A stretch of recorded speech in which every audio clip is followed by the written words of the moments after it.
Dāmas un kungi, ladies and gentlemen, welcoming remarks by the President of Latvia, Andris Bērziņš.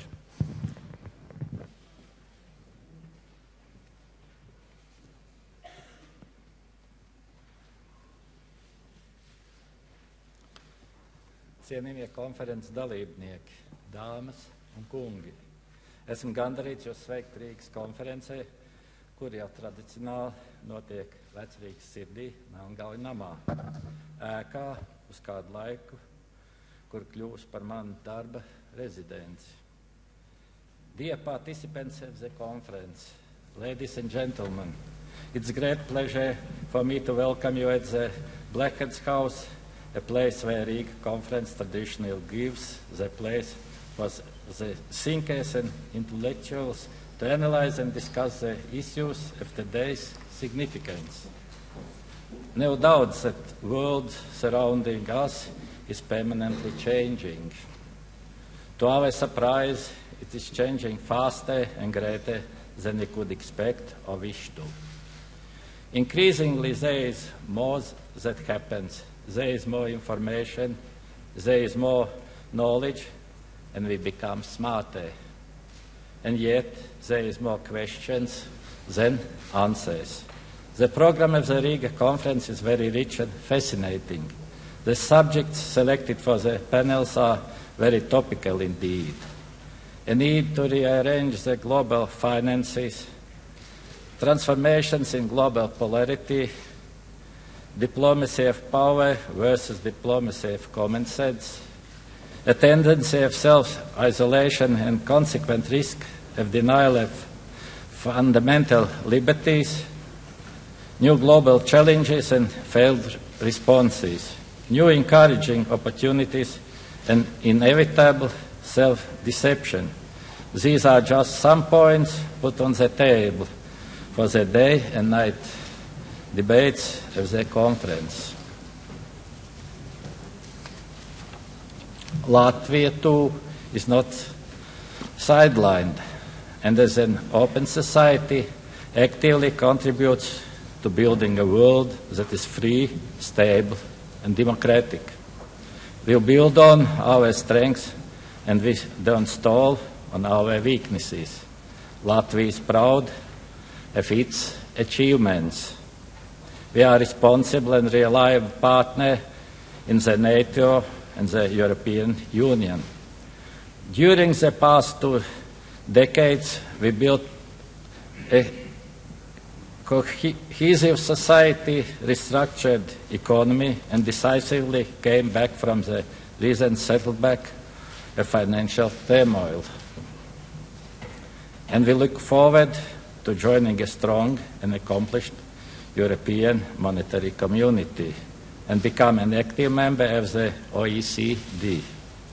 Ladies and gentlemen, let me finish by wishing you all a fruitful and productive work and enjoyable discussions during the conference. Thank you.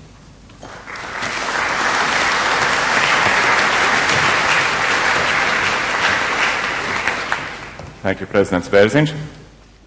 My name is Paul Rauceps. I'm a journalist here in Riga for the magazine Ir, a columnist who writes about politics and economics.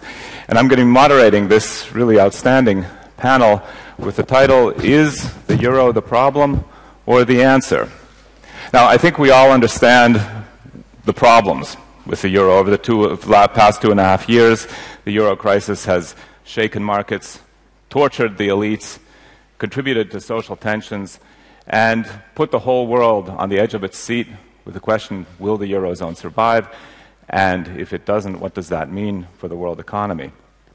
And despite a series of supposedly decisive summits, the crisis just keeps spreading, and the latest news for the economy of the Eurozone is not good. We saw that the economy of the Eurozone decreased in the second quarter of this year, and business confidence even in Germany is declining. And yet, in the last week, we have seen that there have been a number of steps that may mark a turning point. The president of the European Central Bank, Mario Draghi, Super Mario, pulled out his bazooka and said that he would flood the markets with money to make sure that everybody understood that the Eurozone will not break up. On Wednesday, the German Constitutional Court decided that it would not obstruct the signing of the European Stability Mechanism, allowing this permanent bailout fund to go into effect when Germany signs. And finally, the President of the European Commission, Jose Barroso, on Wednesday came forward with a proposition to build a banking union, which many see as a very fundamental element in any design to save the euro. And as a result, we see that, for instance, the euro has risen back up to $1.30. People seem to have confidence in the euro. So, but are we really seeing a solution to these problems, an answer, as we see in the headline for this discussion? Or is this just another false dawn? This is the question that I'd like to pose to the panel, and especially to ask them how the situation we are in, how we got here, what they see for the future, what that means for these countries around the Baltic states, the ones that are in the Eurozone, the ones that want to get into the Eurozone, and the ones that are standing on the sidelines watching. So, this panel, truly exceptional.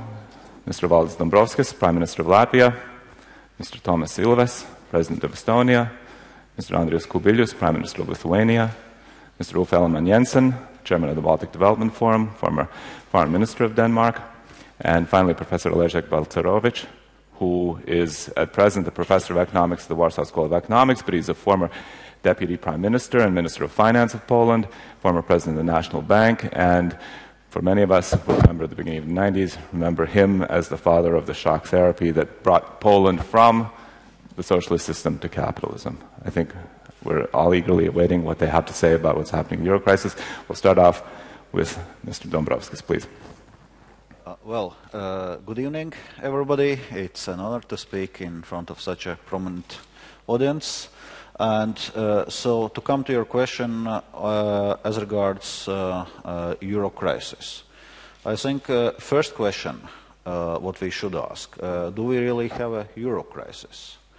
And then if you look in this properly, we don't really have a euro crisis, because if you look at the euro as a currency, it's pretty stable. It's 130, 120 to US dollar. If you look at the euro, its share as a global reserve currency, it has around a quarter of global reserves is being stored in euros, and this has not changed during the last years. So it's not necessarily the euro crisis, especially given in some historical perspective. Exchange of rate of euro vis-à-vis US dollar has been fluctuating with something $0.8 per euro to $1.4 per euro. So currently standing somewhere around 1.3 does not really indicate that we have a euro crisis.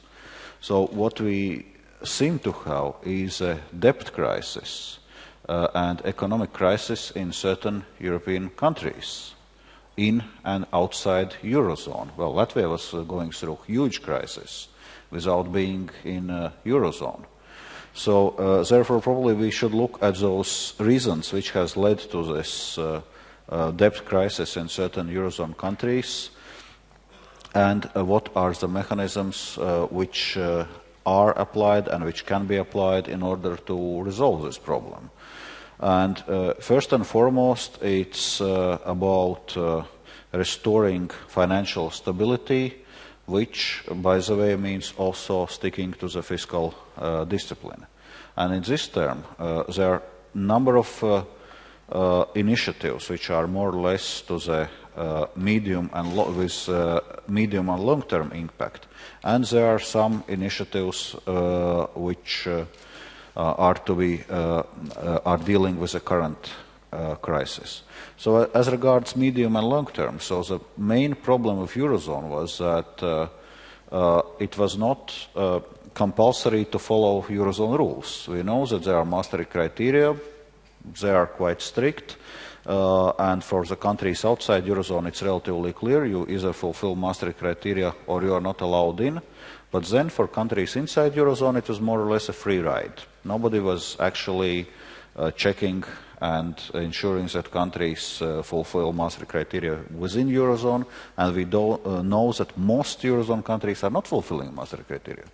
So from that point of view, I think what was quite important that sanctions and control mechanisms within Eurozone are being restored or introduced in another form.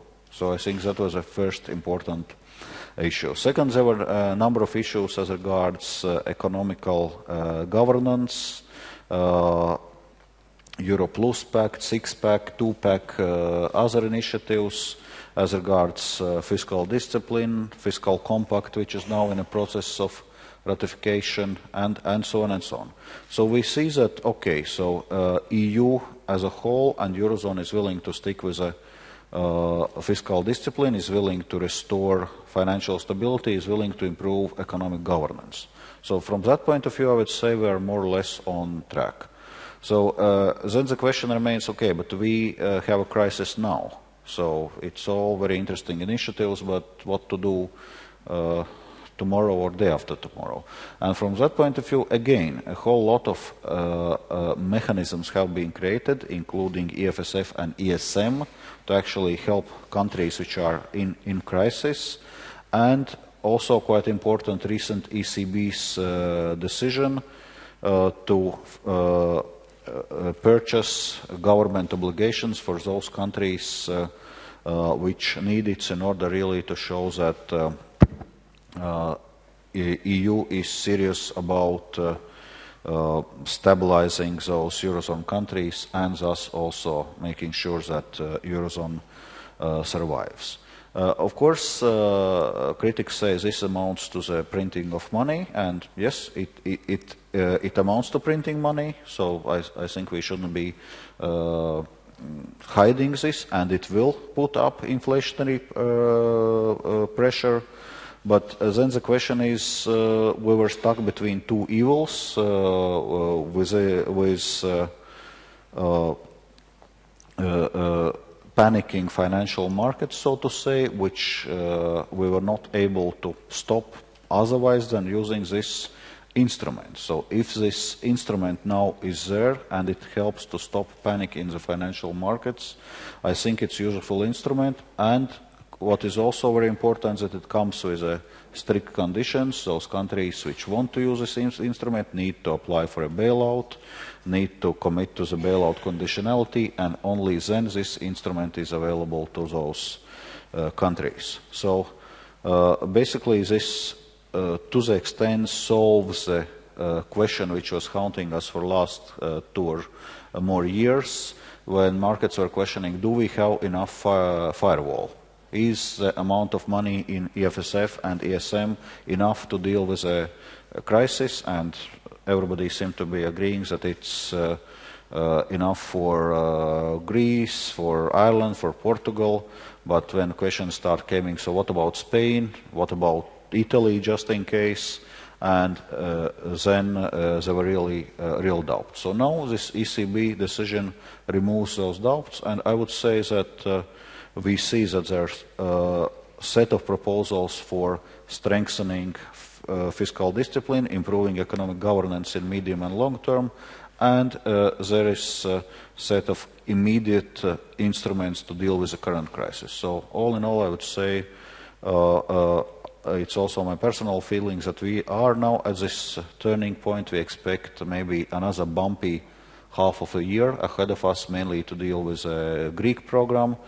And from there, really, we should see the stabilization of the situation. Thank you. Thank you. Thank you, Prime Minister Dombrovskis. President Ilves, do you agree that this is the turning point? Well, I'd say that actually it's been turning for longer than we're aware, and if you read other things than the Eurosceptic English language press, or British press, which is a problem since no one studies other foreign languages anymore. So everything that I see that is written in sort of locally I don't see FOTS very much represented in the discussions, or Le Monde. But I would say, if you're looking at it, to paraphrase an expression from the new left of the 1960s, I would say, if you are not part of the solution, you are not part of the Eurozone. The Eurozone is the problem. I mean, is the solution to the problem. And lest anyone think that, let's stay out of the Eurozone because why would we join that thing? Well, if it goes bad, we already know in Latvia and Estonia that the first place that gets it are the countries outside the Eurozone. The first place that banks will pull their money back from, the first countries that will have a liquidity problem domestically are not the countries in the Eurozone, because the banks in the Eurozone know the Eurozone. But it'll be all of the countries that are outside the Eurozone in Europe, especially the small ones. And we saw this in 2008. Christine Lagarde already warned people last year that if you get a real crisis, don't think you're going to escape it outside the Eurozone. In fact, you're going to be in more trouble than everyone else. But I would argue, and this is why I'm worried about the sort of covers that we've been getting, is that if you actually look at where we are today, of the large economies, the total indebtedness of the Eurozone is 80% of GDP. That's a lot lower than the UK, that's a lot lower than the United States, a lot lower than the United States, and probably, if we knew what the statistics were, lower than China. So if we look at deficits, again, the total deficit of the Eurozone is way below the deficit of the UK, the United States, China. So I mean, if there is a place if there are places to be worried about, in fact, we are in better shape than the other countries. This applies especially, I would argue, to small countries outside the Eurozone. Now, given all that, it's also important to note that if in April and May, Spain's bonds were going at upwards of 7%, which is unsustainable, then thanks to various things, including the decision last week by Draghi, it's down to 2.6, 2.8. So in fact, the light at the end of the tunnel is actually pretty okay. Countries are going through restructuring in general. I mean, there are some problem areas. But I think we should take a much more optimistic view of our prospects than we have up till now. And instead of whining, as we hear all the time, all over about how bad it is, well, I'm not sure that the situation is today or will in the near future be any better elsewhere. And if we don't worry about inflation in the Eurozone, then I still think that's a small worry compared to quantitative easing 3, or QE3, which the Fed just announced. So, I mean, and we certainly can't really, I bet it'd be very difficult to say that any inflation that we see in the next month or next year is going to be due to Draghi, and I think Bernanke is going to be much more at fault for this. Now, for all of these reasons, at least I'm glad to see that in my own country, I mean, support for being in the Eurozone remains at 59%. And I think that probably comes from our own experiences from 2008 until the present. If you want a really short explanation of why it's all good, then today's foreign policy on the web has a wonderful piece by all of our friends Anders Oslund, writing about why one of my closest friends, Paul Krugman, is wrong. But I think things are going well, and what I'm really glad to see is that there is despite all of this silly whining and sort of talking about, sort of the sky is falling down rhetoric, I mean, we can see that the populations of Europe, at least parts of Europe, are far more intelligent than the politicians and the journalists give credit. I mean, you see all this, governments are falling because of the crisis. Well, in fact, the governments that have been responsible, that have taken tough decisions, that have not lied, and who have not gone populist. Latvia, Estonia, Finland, the other day, 2 days ago, the Netherlands, they've all returned governments that were honest, that told people we're going to make tough decisions. I mean, I think this should be reinforcing to us, not say, oh, the sky is falling down, but in fact, maybe this is a lesson that some other countries could learn, is that if you don't go out there, thump your chest, and blame the Germans, that in fact, and rather if you're honest with your population and say we have to do something and we are partially responsible, then people get reelected. In fact, the result in the Netherlands is great. Anyway, I mean, we'll come back to these issues, but I just want to say that I think we're just we're sort of working ourselves up in Europe into kind of a funk, and have done so for a while, that in fact that does not bear the test of statistical reality. Thank you, President Ilves. Prime Minister Kubilius, you have elections coming up. President Ilves recently mentioned all these positive examples. How is the euro playing in Lithuania now in the election campaign? Elections are elections, of course we shall win. But if to look into euro issue, so I think that in the Baltics we have a very clear answer. It's really, euro is not a problem, it's an answer to the whole issues which Europe is facing. And that is why we are moving towards our very important goal to join Eurozone. And why euro is not a problem but an answer. We just came back with Valdis yesterday. I came back a little bit later this night from China. So, of course, everybody knows how China is developing, how other emerging economies are developing themselves. And Europe has a very simple question, historical question, which comes from the history of Europe and from the longer-term future of Europe. The major challenge to Europe is really to face what is going globally and how to meet the challenges of global competition. So what Europe can answer to the challenge of, let's say, emerging Chinese economy? The only answer is to be more consolidated, more united, to face this global development with the economy of 500 million inhabitants, not 3 million or 2 million as we have separate, in the Baltics. And this is really how Europe was developing itself all the time.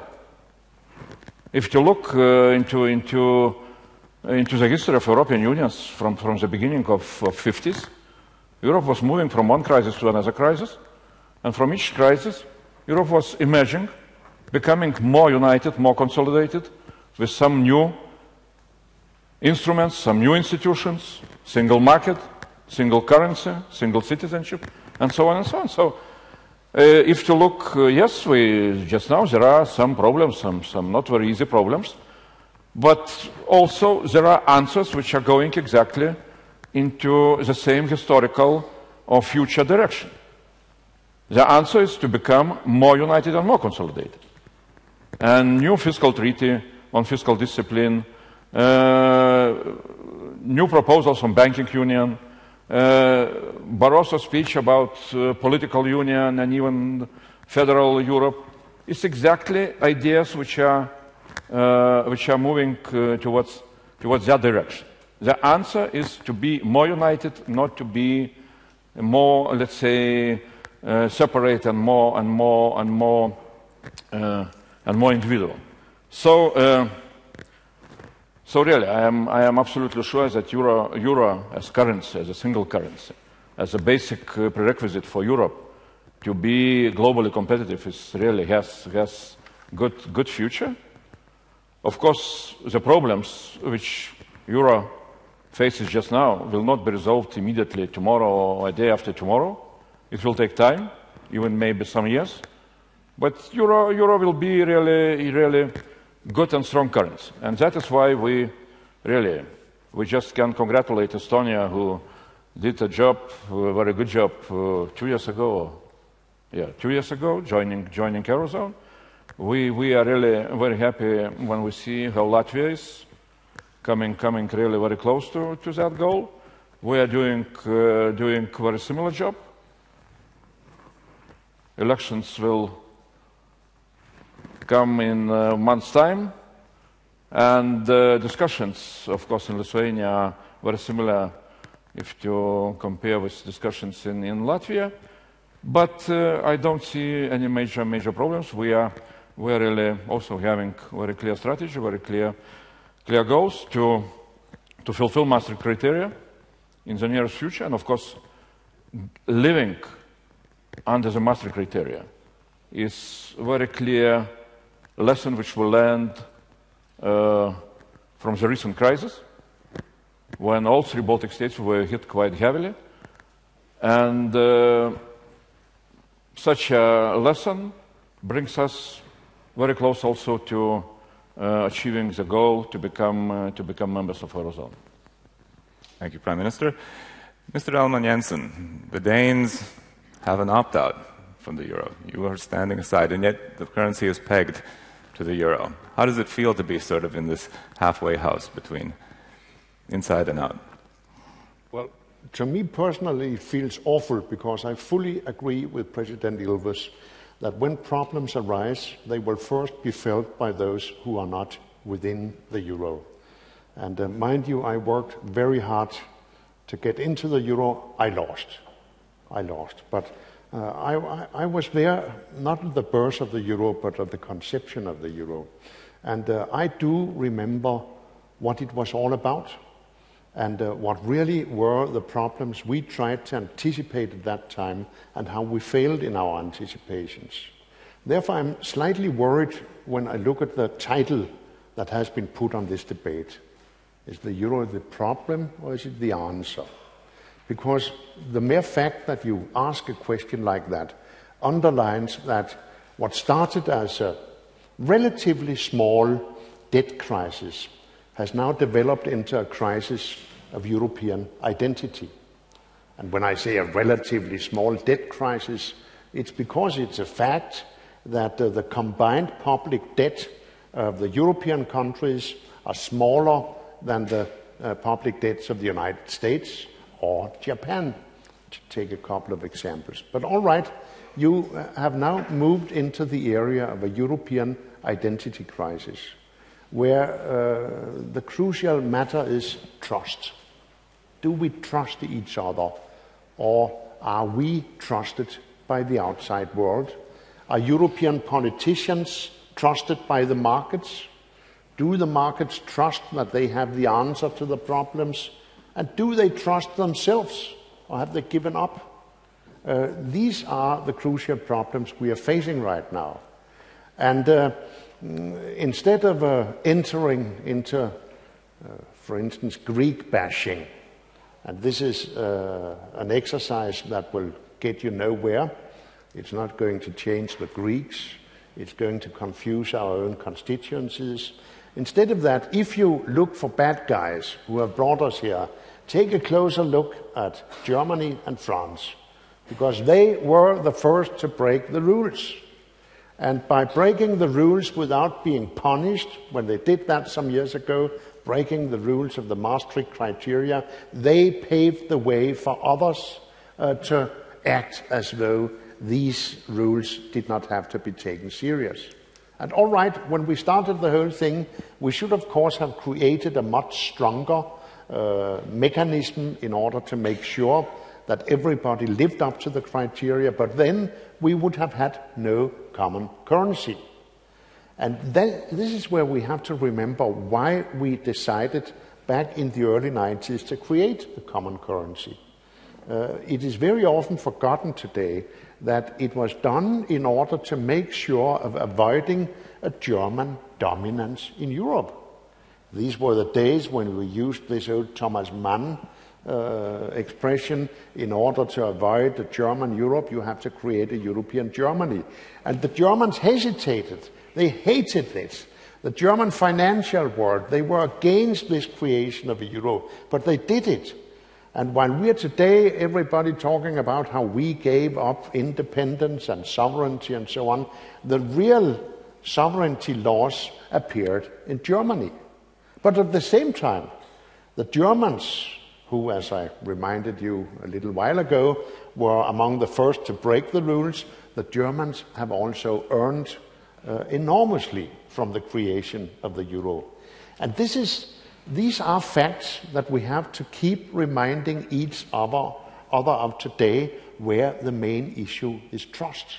And this is where I agree with my friend from Lithuania that more European cooperation is needed. It's needed to show and demonstrate that you stand together, because the instruments are there. The instruments are there. And instead of starting to tell your constituencies that, well, we are sick and tired of paying to the Greeks, paying to the Portuguese, paying to the Italians and so on, instead of that, we should make sure that these instruments are working. I saw a wonderful proposal the other day. Somebody said, well, after all the meetings in the European Council of Ministers, you have a number of individual press conferences where each of the political leaders are pouring water out of their ears in front of their national press. How about creating a single press conference where you try to appear in unity instead of starting to blame the others and bash the Greeks and so on? So my conclusion to the question asked is, well, the answer is certainly there, the instruments are there, but as long as we treat the whole situation as a deep crisis, it will continue to be a crisis, and it will continue to be a crisis of European identity, which is very sad. Thank you, Mr. Ellemann-Jensen. Mr. Balcerowicz, you have been a politician, but I'm going to ask you as an economist, why are we where we are, and are we on the way out? Understand I have 5 minutes. I would like to make 5 points. First, only some countries in the Eurozone suffer deeper problems. These are called southern countries, as distinct from so-called Nordic countries. Second, why these southern countries suffer the problems? I think because of two kinds of credit booms which were allowed to develop. Greece, Portugal, it was excessive spending fueled by credit given to governments. And this has spilled over to the banking sector. While in Spain and in Ireland, this was a private credit boom, like in Lithuania, Estonia, or Latvia, which was too fast. And then in these two countries, it has spilled over to the fiscal problem. Third, has it anything to do with EMU? Yes. And we should acknowledge that and not hide it. It turned out that ECB's interest rates were too low for some countries, like Ireland and Spain. They could not be different because there would be no Eurozone. So the problem is to find special instruments to make credit more expensive for some countries. And this is called macroprudential regulation. The work is going on. Another point, policies so far. I think there has been excessive emphasis upon European rhetoric, so I do not agree very much with Mr. Jensen. And the European solution usually made what? More bailouts. So creating one fund, another fund, so cheaper credit than offered by the markets. And recently, not recently, because it started in May 2010, we have ECB. Can bailouts solve the problems in the longer run? No. There is no experience. IMF, which also offers bailouts, it offers under conditionality, and if conditionality is proper and implemented, this is the cure, not the bailout. There are too many summits, European summits. These summits only raise expectations which are then frustrated. I don't understand why there's too many summits. Now let me mention that I do not agree with the opinion that ECB intervention would be a Wunderwaffe. It can't. Either, first of all, it is doubtful from the legal and constitutional point of view. The trust was mentioned as something which is scarce. How can it strengthen trust when it is doubtful? Second, either this intervention will be limited, like say 1 trillion euros, it was already injected under LTRO. How many weeks the effect has lasted? 2, 3 weeks. So it is not a lasting solution. Or there would be truly lasting solution, but then it would be Pyrrhic victory, meaning that for sure there would be, I think, destruction of the European Central Bank and a great probability of inflation. I rather think that would be the first solution, frustration. In this process, ECB has become politicized. Look what the media are saying, what France, they are meeting, France, Spain, what are saying? Let ECB print more money. So this invitation for politicization. Is there any solution? Of course. What is the solution? This is the national policies. So you should tackle problems at the national level whenever there are these problems. Who is the best example? The Baltics and Bulgaria. And I show you my favorite slides. This is the comparison of the bell country, which is Bulgaria, Estonia, Lithuania, and Latvia, and the pigs country, which is Portugal, Ireland, Italy, Spain, and Greece. If you look at, for example, if you look at GDP, in the bell countries there was a very sharp decline, 2009, but very radical reforms. And then, what? Recovery. And also, it is not true that reforms are needed, but they can only work in the longer run. They work in the longer run. You increase employment, etc., productivity, but they also can work in the short run, what is called confidence effect. And you see this when you look at the dynamics of the yields. In the Baltics, the yields have jumped. So how much have you to pay? To over 10%. But then, thanks to reforms you introduce, markets regain confidence. And required yields have fallen to about 5% or less, while in the PIGS countries, they've been increasing, especially in Greece. I should add that in the PIGS countries, there are differences, and Greece is a much serious case than Ireland or Portugal. And Italy does not have as serious problems as, of course, Greece. So summing up, too much European rhetoric, too much emphasis on bailouts, much stress should be put on where real solutions are. These are national solutions. Different countries have different problems, so one has to adapt solutions. And I am a bit doubtful about putting forward new slogans. So, for example, in search of the details. For example, what would it mean, new political union or fiscal union when Barroso is talking? What does it mean? I am also afraid that Euro enthusiasts can undermine Eurozone, European Union. Why? If they rush ahead of European identity, if they try to impose something which most of the people do not accept yet, perhaps. Remember what has happened with the European Constitution. It was rejected because it was seen as premature by the elites. And let me end that one of the side effects of these European bailouts are increasing tensions. It became politicized. Look what the Greeks are telling about the Germans and the Germans are telling about the Greeks. If it was by the financial markets, it would not create these tensions. So this is another limit regarding the... I am not saying bailouts can only, at the best, buy time, like aspirin, but they do not cure problems. Thank you, Mr. Balcerovich. Yes, President Valdis. We have a debate already. Excellent. Nothing to do with the exact topic. It's just, since we get to see all the tweets that are coming out here, I'd sort of ask people to try to, faithfully represent what goes on here. I don't remember the 3 Baltic leaders saying, crisis? What crisis? That was very different from what I think all of us said. And that's the most retweeted tweet that I see here. A little accuracy, please. Okay, you tweeters, let's be precise. Mr. Jensen, Ellemann-Jensen, you were... Well, just a brief comment. I was slightly surprised because you may be right from an academic point of view in much of what you have said, but there really was nothing, absolutely nothing, that can be used by those who are sitting with the problems in their fingers.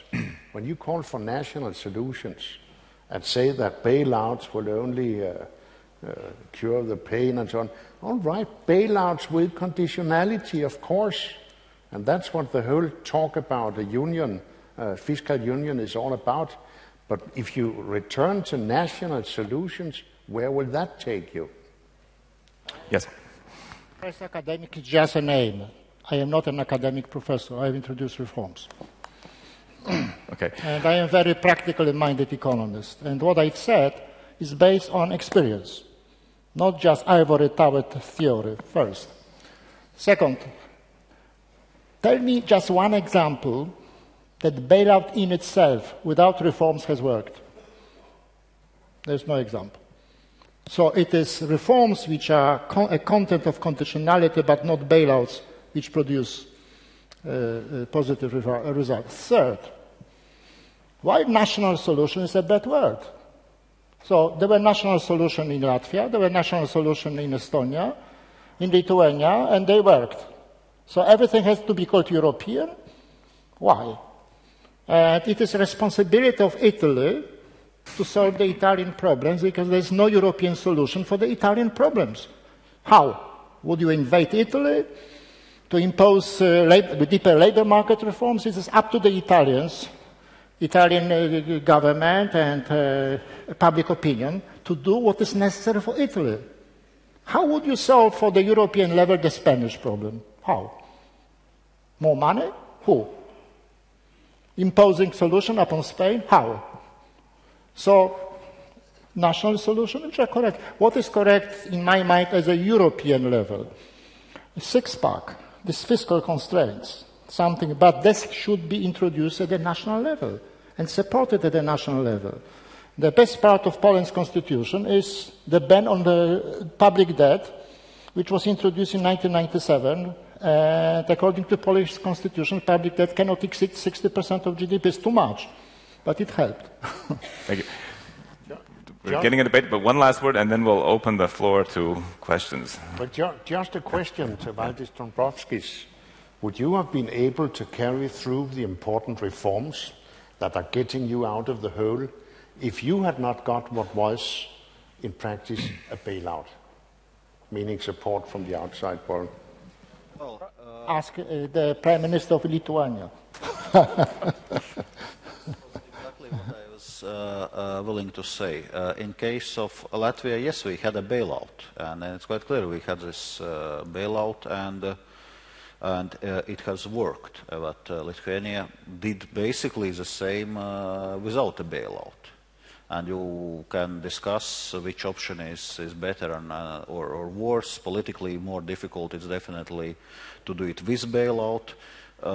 Without bailout, it's maybe politically somewhat better, but then you pay higher interest rates because market is requesting higher interest rates. So, but it's possible to do it one way or another. But what I think what was important in the case of Latvia and I would say other Baltic states, that we did those necessary reforms quite quickly. We basically front-loaded them. We did bulk of the adjustment already in 2009, and then exactly as Mr. Balcerovich was saying, we were able to restore the confidence of financial markets. And with confidence of financial markets, we were able to return to the economic growth. Because if you think of this financial stability, if you have financial stability, banks would be lending to your citizens and businesses, companies would invest, citizens would spend, and you would come back to the growth. Without financial stability, banks will not be lending, companies will not be investing, citizens will not be spending, capital will be fleeing the country, and you will just be getting deeper into recession. So that's another point when we hear that there is a debate that, look, those adjustment programs should be delayed or postponed or made more slow. If you make a slow adjustment, it means that you are not returning to financial stability during the long period of time, and it means you are just getting deeper into recession. And that's what exactly we see with some countries which are trying to postpone this necessary austerity, and they are just getting deeper into recession. So, but it's quite clear that I don't think that there is so much disagreement. Everybody seems to be agreeing that it is structural reforms and this restoration of financial stability which can return country to growth. And then the question is, can country to do without a bailout, or does the country need a bailout to do it? But if country wants to have a bailout and then says that we don't like austerity, then there is a problem. Let me just say something as well, because I almost never disagree with Uffe, but let me disagree for once. I mean, first of all, I mean, the solution, yes, should be European, but what do you do when you're European when I mean, there has to be conditionality.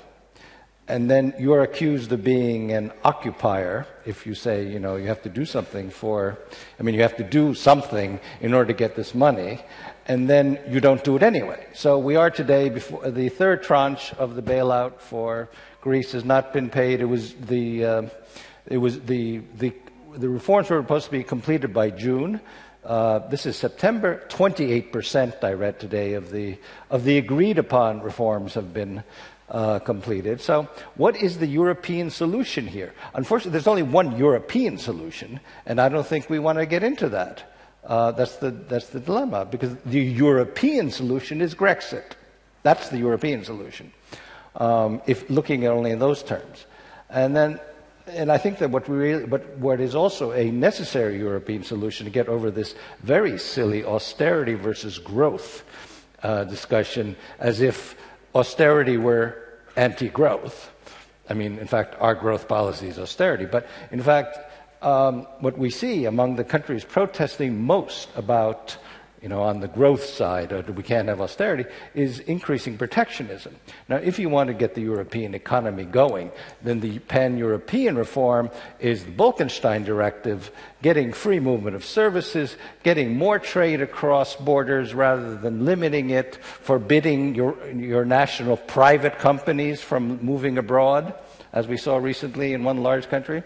I mean, we need a more open economy, a functioning European economy that is a pan-European economy, and I do not see that we can have European solutions where poor countries like Estonia bail out countries that are richer than we without pan-European trade solutions. Thank you, Mr. President. I want to move the debate outside of these five chairs, because, in fact, we have emails coming in and we have hands going up. Please, sir, you first, and then I just want to point out that this is being watched also by people around the world. I have a question from Oxfordshire here, and it's also being watched by the Diplomacy Professional Forum here in Riga, and they'll also be sending in questions, so we have a global audience. Please. Thank you. Julian Lindley French. As a Briton who pays his taxes in the Netherlands, when you talk about bailouts, you're basically talking about my money. It's pretty much North and Western Europe that's doing this famous bailout. Now, I don't mind that. I'm quite happy to spend this money, my money, on saving Europe. But I want a plan. I don't want you leaders talking theoretically about deeper political integration, because that has nothing to do with the crisis here and now. It may happen downstream.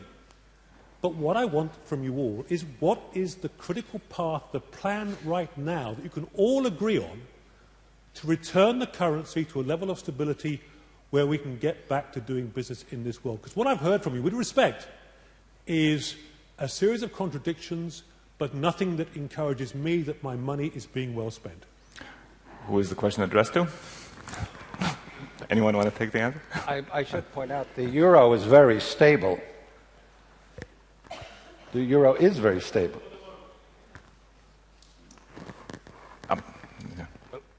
I'd like to use the picture a dear friend of mine used recently, that of Wimpy buying his hamburger, or rather getting his hamburger. Give me a hamburger now, and I'll pay you Tuesday. I'll pay you Tuesday for a hamburger today. Yes. Well, They have got the hamburger.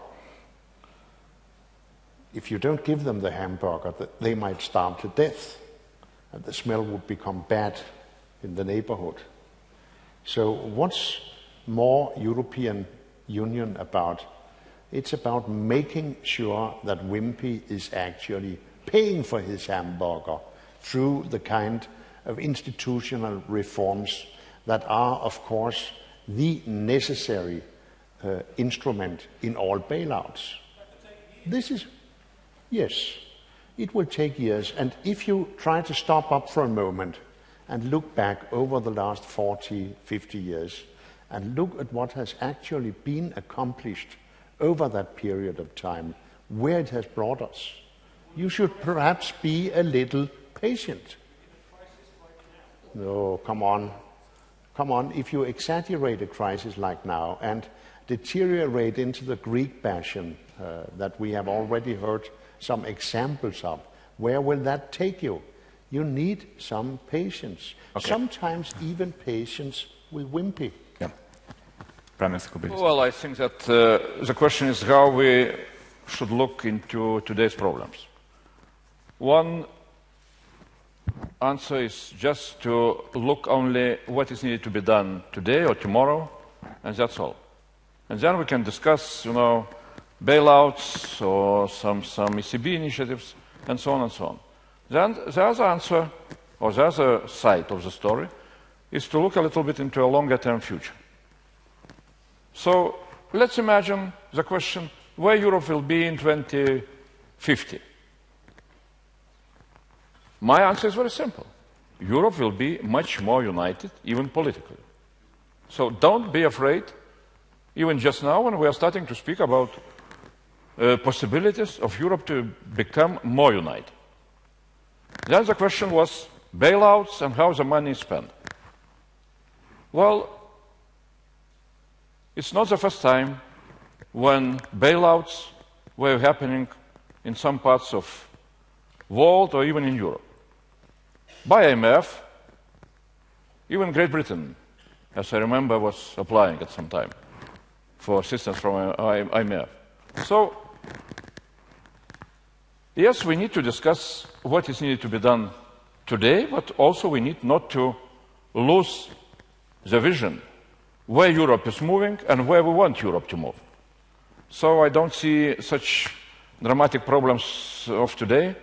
And I see, again, I can repeat what I said before. I am really optimistic when I am looking into a longer-term future. I have a question here that's come in by email from Patricia in Oxfordshire, in Great Britain. And she asks, curious to hear their views on all this. What do they think of Super Mario? I think almost everybody has expressed themselves except the one person who represents a country that's actually in the Eurozone, President Ilves. Mario Draghi and his bazooka. First, I would ask people, let's get rid of the Super Mario thing. Okay. I mean, it's really. I mean, there's Mr. Monti and there's Mr. Draghi. Mm-hmm. They both have the same first name. Yeah. It's a very shop-worn joke, unfortunately. Well, I mean, basically, I think it was the only solution to actually get things moving, and you can see the results. I mean, in a week, the Spanish interest rates have decreased dramatically. So, I mean, which basically, and when the interest rates decrease, it's just not a matter of numbers. It means that, in fact, over 7% interest rates, which are not sustainable for an economy, come down to a level in which they can pay their debts back. So, it worked. I have a question. Excuse me, sir. A question there. Thank you. Different aspects of this issue have been discussed, and I find it useful when I study the problem to take a long-term perspective in terms of how Europe integration really started 50 years ago.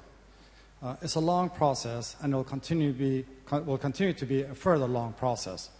From the early days of the 1950s, as Mr. Jensen said, the last major part of the integration was obviously the monetary union. But any system where you get pressure on it tends to show its cracks, its weaknesses. And that's where the problems become apparent, and that's where you look for solutions. You can't have, as we all know, monetary union without fiscal union. It doesn't work under pressure. It only works when things are going well. One issue that hasn't really been addressed, at least directly, but maybe hinted at, is the cultural differences between the different areas of Europe, the Nordic part and the southern part. I find this to be a real serious issue in terms of integration. It's easier to get together. Actually, it's not easy, as Mr. Jensen again said before. Monetary integration was also a very difficult thing to do. Cultural integration is going to be very, very long-term and much more difficult. It's useful to talk about Germany and Greece, even though it's been said over and over again. Yes. A question? Yes, okay, I'm sorry. All right, let me just ask the panel if they could address in their thinking the cultural issues that makes integration and solving all the problems today so difficult. Yes, bailout do not work without conditionality, but bring in the cultural issue at all these levels, because I think that's a really serious issue that's not being addressed, including the case of Latvia, taking the reform versus Greece. There's a big cultural difference between the two countries. Okay. What? Mr. Baltzerauer. Of political integration without really saying what does it mean. Everybody is either for or against. So let us try to say what does it mean. First, political integration, first of all, involves economic integration. What's the difference between the United States and European Union? Single market is not completed. Why it is not completed? Service directive. It was the opposition of Germany and France that it was. So, if you want more economic, political integration, complete economic integration. And this will be very good for economies. Second, harmonization of the legal framework. One should be very careful, because some harmonization which mean that we have the same bad laws. For example, financial regulations have been bad, Basel regulations have been bad. They have encouraged banks to lend to their governments because there is no risk again in these Basel regulations, and this has been preserved. Secondly, there has been some excessive harmonization regarding the social regulations, and this has provoked tensions within Europe vis-à-vis Britain, and this was against subsidiarity principle. In some respect, the European Union may be more harmonized than the United States. And it would be very interesting to compare whether there is excessive harmonization. And third, common budget. Common budget is 1%, and it's unrealistic to expect that it would be much larger in the foreseeable future. So, what political union would it be without much larger common budget? I am not for this, to be sure. But I just want to, for the sake of clarity, when we speak about political integration, we should explain what components do we have in mind. Regarding culture, I do not believe that mentality differs very much across nations, including Greeks. Greeks have been growing very fast between 1950 and 1974, were one of the most successful economies in Europe, and not when politics entered them. There was a series of very bad governments. They have destroyed the fiscal stability. They have created very bad political culture. But this has nothing to do with mentality. Thank you. Mr. Dombrovskis and Mr. Well, as regards this cultural issues, well, I think what we are talking here are still more or less financial issues. And there are some things which are more or less true, disregardless of some cultural aspects. And so I don't think it's so much of a problem of cultural differences here. It's a problem of what we have been discussing. Okay, if there needs to be bailouts, there needs to be conditionality. This conditionality needs to be enforced. And where we seem to be stuck, so what happens if the country takes the bailout but doesn't fulfill the conditionality? And well, it happened in Greece, may have happened in some other country for whatever reasons. And which leads us basically to what we were discussing at the beginning, that you really need to have effective sanctions and control mechanisms within, especially within Eurozone. And it's much easier not to allow problems to accumulate than to deal with them once they have accumulated. So we will now, and that's what I was saying in the beginning, we will now have at least a couple of months or maybe half a year which will be quite bumpy exactly because of this Greek program and the problem of fulfilling the conditionality. But if you resolve this problem, and I hope it will be resolved, of course, also Greece will need to do their homework in fulfilling this conditionality, and you have those sanctions and control mechanisms, and you have clear fiscal discipline mechanisms, fiscal compact. All countries except UK and Czech Republic signed to the fiscal compact, so everybody seems to be agreeing, and even UK and Czech Republic didn't sign for reasons relatively little to do with fiscal discipline. So everybody is agreeing we need fiscal discipline. Everybody has agreed we need sanctions and control mechanisms. And if you have all of this, then it's down to the really member states which way they address according to their culture the problem. If they are faced with a small problem and they are said, okay, if you don't do this, that's the consequences you face, then it's for them to decide what best fits their culture to address the problem. Of course, if the problem was allowed to grow huge, as it was allowed in Eurozone, then now that's why we're in problems right now. So apparently we will have to go through this bailouts phase, and more or less other countries in bailout, Ireland and Portugal, more or less seem to be doing their part of the job. And then what we really need, the political will to be very strict about those sanctions and control mechanisms. If country is deviating from the path they have agreed, let's be tough at the beginning. It's much easier to solve small problems and to allow problems to accumulate and to try solving them then. President Ellis. Just briefly, I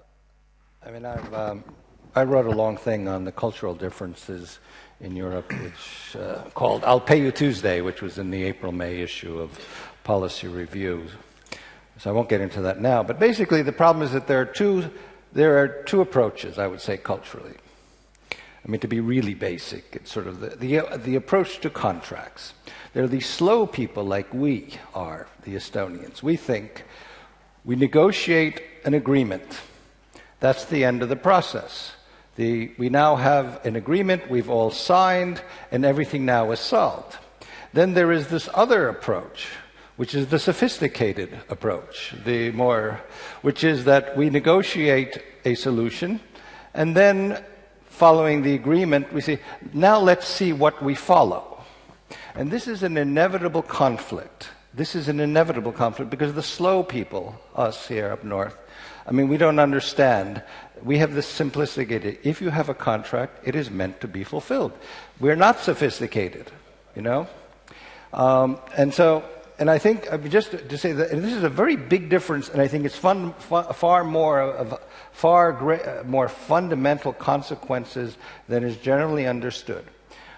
You hear a lot of talk about the sort of Lutheran mentality. Well, does not come from the Catechism. Martin Luther was a superb politician who figured out what would make him popular.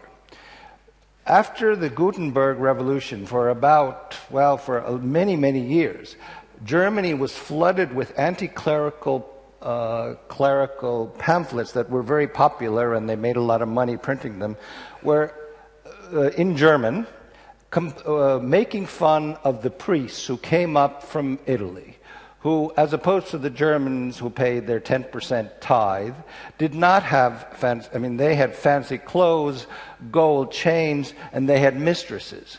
Meanwhile, the Germans who were following the rules and did all the right things and paid their 10% to the church, they got fairly annoyed. Now, Martin Luther came around and said, here, this is a movement. I think I might as well use this.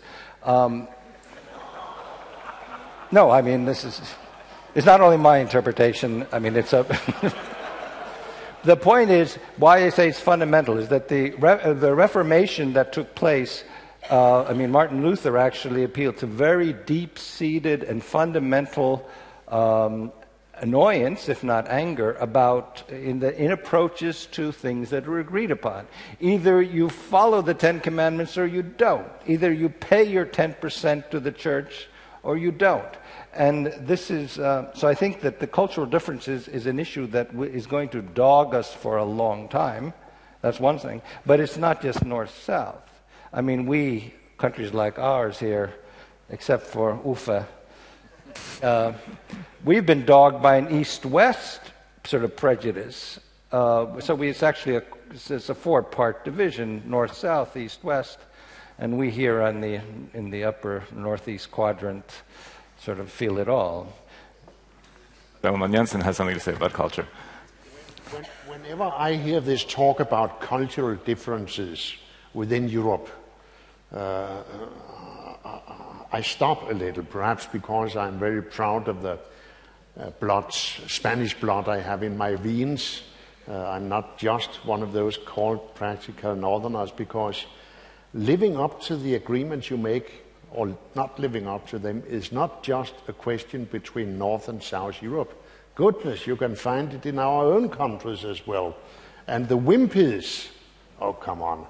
I had to deal with social democrats in the early 80s, and I tell you, I know that in some countries, those who call themselves social democrats, Thomas, are not like that, but I tell you, we had the wimpies there, and we're still paying on that hamburger bill. Thank you, Elman. It's a popular topic, okay, Mr. Kubilius, but then that's it. Yeah. Very briefly. I think that we are sometimes forgetting that European Union is a unique institution, unique organization, unique development. And sometimes we're trying to analyze how things are developing in the European Union, comparing with some other examples which we know. So, of course, the European Union is not United States of America, and is not United Nations. It's something different. And that means that when we are speaking about cultural integration, or how the cultural differences or cultural identity should appear, it's a very unique process. And we cannot ask ourselves, so how it will happen? Even if you will look into the United States of America, perhaps you will see cultural differences in between of North and South. So that's not the issue for us. Sometimes it looks like that we are afraid of using the words of political integration or political union. But let's look into the history of union. Is there more of political union if we compare Rome Treaty and Lisbon Treaty? I have a very simple answer, yes. There is much more of political union inside of European Union just now if you compare with what we had back in 1950s. So what is the tendency in the union inside? Yes, such kind of political integration is coming with the time. How it will come, we do not know, but it will come. Thank you, Mr. Kubilius. A question over there, very patient. Hello, my name is Fredrik Lundqvist. I'm Swedish OSCE ambassador in Vienna. I have two questions. The first one, which I don't think that those of you who are politicians would want to answer, and that concerns Brexit. As I understand, the real underlying problem, which we haven't really been touching so much here today, is competitiveness and productivity. Some countries have simply lived beyond their means. If we have a country like Greece, I understand basically they would need to devalue their currency with 30 or 40%. The productivity is in comparison to what they produce. Well, they can't do an external devaluation. They've proven impossible to do an internal devaluation, as Latvia and Lithuania did. And my question is, can you actually raise productivity with 30 to 40% in a country like Greece? Or what is the solution to the Greek problem? And Greece is here as a shorthand term for many other countries as well. The other questions, which is really, you're not responsible for it, but I would be interesting to hear this August panel's view on this. It's very interesting to hear now from the allegedly neoliberal capitalist Anglo-Saxon countries from the UK and United States. The only message we need to get now is that bring out the bazookas, print more money. Why have these previous monetarist countries forgotten all lessons from the 70s and from, as Chicago School, Friedman and Hayek have never existed? Mm-hmm. Two economic questions. I think Mr. Baltsarovich could start off with an answer to that. The first point, I think the Baltics, but also Portugal and Ireland have shown that internal devaluation is possible. Because you can have to reduce wages and salaries in the public and private sector and some structural reforms regain competitiveness. I think it already started in Greece too. So it is not economically, I think Greece is not a completely hopeless case. Only, as Prime Minister of Latvia has rightly pointed out, it was very much delayed. When you delay, you lose confidence. There was huge uncertainty. But I could imagine a proper economic program for Greece too. Question is, will it be implemented? On the second fundamental question, these non-conventional monetary policies, which are of two kinds. First, very low interest rates, which are kept not just for 1 year, 4 years, 5 years. Second, this is quantitative easing, which means that central bank is creating money to purchase various securities in some countries, including government bonds. First, it was not, and it is not in the theory. So what is being done is against what has been said in monetary textbooks. So it is not because of a change in theory that economists have found new rationale for these policies, in my mind. It is because of the pressure of circumstances and I think false hopes, I think, short term.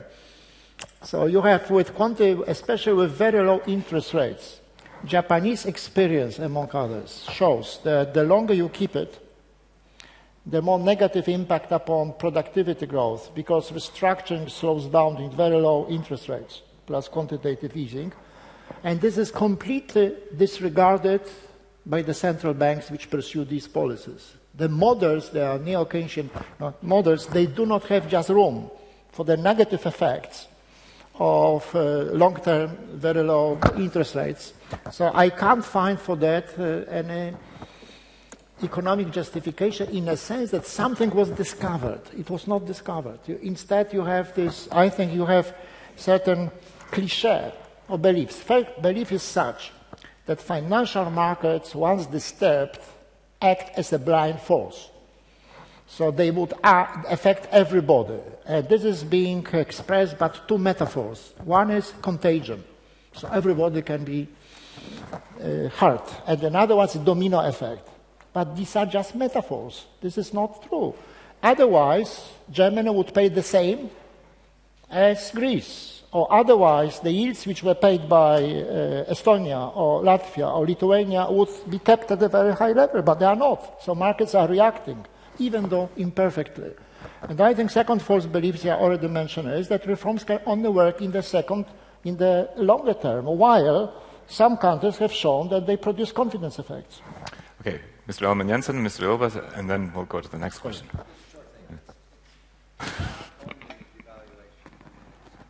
Yeah. I mean, you need internal reforms. I mean, sure.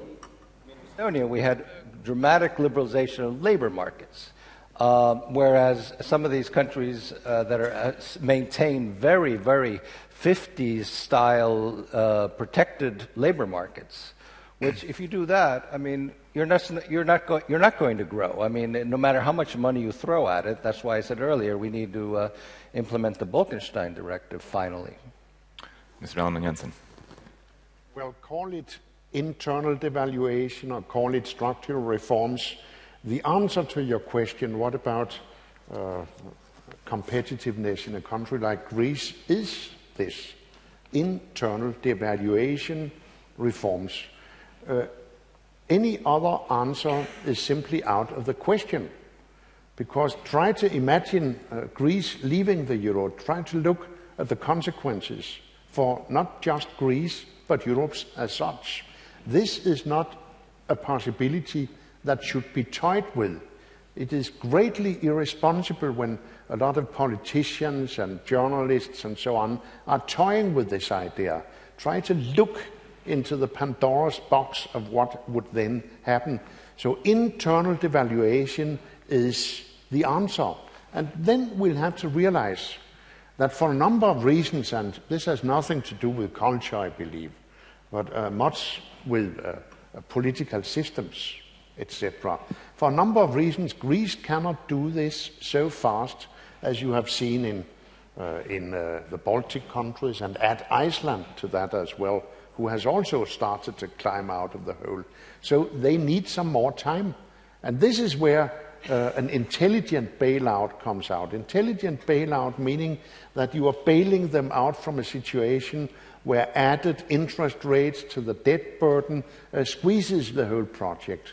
But of course, setting up conditions, giving them time, making sure that they are doing what is necessary, giving them the time they need. This is the only intelligent solution to what we are witnessing. Mr. Dombrovskis, a short. Yes, We have three I just questions. wanted to comment on this second, on this non-conventional monetary policy. I think really it's basically dictated by circumstances, but there may be also some economic reasoning if you think about it. First, on interest rates. So what low interest rates are supposed to do? They are supposed to bring the economy from the situation with high unemployment and low inflation into a situation with low unemployment and high inflation. We are having already for years near zero interest rates, and this is not happening. So for one reason or another, we see that this theory does not work as current circumstances. So probably there are some next steps which could be considered. And then if you look at this specific ECB decision, I think there are, as I mentioned, two positive features. First, that the countries have to request proper bailout in order to be able to use this instrument. Second, that those bonds are being purchased in a secondary market, which is also, in a sense, good. If market wants to sell them cheap, let's buy them cheap, and the market cannot even complain about haircut, because they are willing to sell them cheap. So from that point of view, it helps to address this issue with questioning the size of the firewall, and from that purpose, it may be that we will not have to use it very extensively, and it helps also to exercise haircut without market complaining. And it comes with a strict conditionality. So there may be that it makes some kind of sense, even though you're absolutely right. If this is going to be used very extensively, it is going to lead to inflation, quite clear. Thank you, Prime Minister Dombrovskis. We have about 10 minutes left and 4 questions in line. So perhaps if we could make very precise questions to concrete people, so we could make sure everybody has a chance, please. Thank you, Robert Dolch, Swedish Defence Research. My countryman almost stole my thunder. If we look beyond the current debt and currency crisis, it's a crisis of competitiveness in the economies in the South, and that, I would posit, cannot be solved either by bailouts or by internal devaluation. And unless we solve that problem, Europe's economy will not, as a whole, be competitive, and we need to be competitive against China. I'm not a Marxist, but Marx was right when he said that every society rests on its production apparatus. Now, it can be done, cultural differences or not. Britain did it in the 80s, Sweden in the 90s, Germany in the noughties. So the question remains, what should be done, and who should do it to whom? Who are you addressing the question to so that we can... Not President Ellis. Okay. Maybe Mr. Balcerovich, maybe you have a quick answer? Very big. I think the proposed solution, well, you mentioned first that there are rigid market regulations, they should be abolished. And especially also, including also rigid wage bargaining, trade unions. Second, competition. In many countries, including Greece, competition has been restricted. What is surprising, Greece is a very small country, but export to GDP is very slow, very low. So it's not enough external competition. There are barriers to entry to various professions. And third, in some countries, universities. We have 19th century university model, which was invented in Germany, but is now completely ineffective. Okay, I have a question from Lukas Putjelis, I think a student at Tartu University. Is it good that the Eurozone stepped up its efforts to save the common currency, but what about a possible public backlash? A possible public backlash to the kind of integration, I assume, to the monetary policies that are being pursued, to the bailouts perhaps as well. Perhaps, Mr. Ilves, you have experience with this. Any backlash?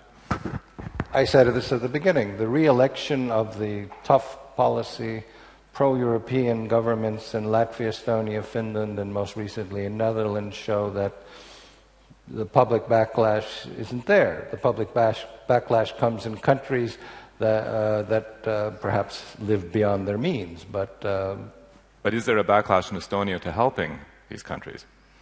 Well, there is. I mean, there is deep dissatisfaction with a poorer country that bailing out a country that has a much higher fundamentals average salary, 4 times higher pensions, a 10-year earlier retirement age for civil servants. Of course there's annoyance. On the other hand, I think so far the people have shown the responsibility of understanding that's part of helping others is part of their job. But it's not sustainable is what I would also say. You can do it 1 time, 2 times, but you can't. The parliament cannot continue voting against with this kind of public opinion. And we saw in Finland, I mean, it gave rise to the True Finns, the same sentiment. But the Dutch election shows that even though there was that populist inward-looking view, that the election results, I mean, the more pro-Europeans won in fundamentally a landslide. Okay. Yeah, we had a question there. My name is İlter Turan. I am from Istanbul. A lot of hope seems to have been pinned on the idea that conditionality works. Is that necessarily a realistic expectation? If one examines the history of the European Union, particularly beginning with who becomes a member, it seems that the so-called conditionalities have in fact been instruments that the politically powerful within the Union have manipulated to their political advantage. In fact, the discussion about culture was a restatement of the problem, because essentially what President Ilves suggested was that the Northerners believed in the sanctity of contracts, which means accepting conditionalities, and then other members simply treated conditionalities as a beginning point for negotiations. Now, are we then talking about something that can actually be implemented? And does the European Union have the power to do so? Or do some members simply use sanctions as another powerful political instrument that they can use to disperse favors to other members? Thank you. Yes. Yeah. Yes. It can be implemented. The conditionality can be implemented. No, it can't be. It was yes to the last question. That yes, I mean, if you look at Turkey, Turkey, in fact, accepted the conditionality IMF imposed on it 10 years ago or about then, and fulfilled it. And if you go to Turkey today, it's quite an odd experience going from Turkey into the EU. You wonder which one's the EU, which is the non-EU. Mr. Ellemann-Jensen, you mentioned that Germany and France broke the criteria. Is it possible to have this conditionality enforced in the EU? Of course it's possible, but sometimes you just have to accept that things doesn't happen the way you wish. Let me just add that I belong to the minority that would dearly want to see Turkey as a member of the European Union. But it's a minority, unfortunately. question not on here. this panel. A question here? Yes. My name is Gülgün Verturan. I'm also from Turkey. I'm the president of Turkey EU Association, but my question will be related to something which may sound strange, but I was wondering whether if we had sitting across you the representative of the Irish, Portuguese, Spanish, Italian, and Greek governments, would they be in agreement with what you've all said? Mr. Kubilius. Well, we have our own story which we can tell, and which is quite successful. So others can decide to follow or not to follow. And our story is very simple. First of all, smart austerity, and then smart growth, not vice versa. Having done the EU negotiations as foreign minister from 1997 to 2002, I can say that given those countries' insistence on fulfilling the demands of conditionality, were very strict. This is why, do as I say, don't do as I do. I remember, I think it was a Finnish representative who said in response to the Greeks, we won't remind you what you told us in 1994. So, it is 5:27, and being from a northern country where we honor our contracts, pay attention to what's written on the piece of paper, we have to end up at 5:30, but I have one last question for the Prime Ministers of Latvia and Lithuania. After all you've heard, after all we've discussed, will your countries be joining the Eurozone on January 1st, 2014? I think that's no secret that Latvia sticks with the intention to join Eurozone as of January 1st, 2014. According to the Bank of Latvia analysis, it's actually this month when Latvia meets Maastricht criteria. And so if things go according to the plan, we would request this convergence report early next year and join Eurozone. Of course, there is an aspect which is often asked. Public opinion now is much more negative than it was a couple of years ago. And it's quite clear if everything what now people hear about Eurozone is crisis, and more crisis, ever more people are asking, so why join? And then really it's a government task to give this economic reasoning of why it is reasonable to join. But I think quite a lot of this reasoning has been given here already, and this is quite clear that we will have to work during the next half year also to make public more convinced that it's still a good idea to join, which I personally believe. Mr. Kubilius, January 1st, 2014. Yeah. I would answer in a very simple question. Yes, we have a very clear strategy to join Eurozone, but I will not put very clearly the dates we shall join, but we shall be ready. I hope that next year we shall be really able to fulfill all the Maastricht criteria. And I would say that we don't want to repeat some kind of mistake which we got several years ago when we first time we were trying to join Eurozone, putting very clearly the dates and everything else, and then we were a little bit dissatisfied with the final outcome. So we shall do our homework. It's very much needed for us to fulfill Maastricht criteria, and the dates will come out. Thank you, Mr. Kubilius. Thank you very much to the... one last word, I understand. I never got to what the last word for the President, please, Mr. Just two questions. One is if your GDP is borrowed, not real, then is the decline in GDP when you hit the crisis a real decline, or was it a fake GDP you're declining from? And I think that's something, which also leads to massive current accounts deficits and all that. So I'm not sure that when we hear about these massive declines in GDP, that that's a real objective situation, because the question is, I mean, in a company, you look at the activa and the passiva. You just don't look at, you know, what you currently have in your bank account. So that's one thing. And the other question is, which I think was discussed here too little, but I think one of my idols here at the end talked about as well, is that actually a liberalization of the market is an absolute necessity, that it's not austerity versus growth, but actually having real competition.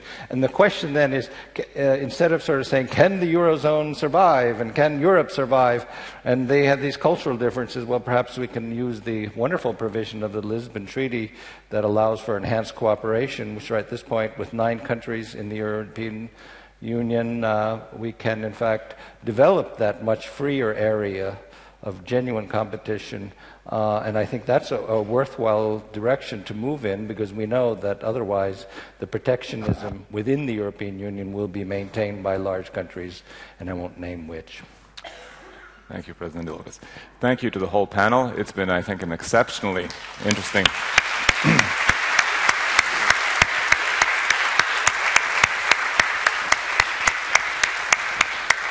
an exceptional discussion. Thank you to the audience, and we meet again here in half an hour for the next discussion. Thank you.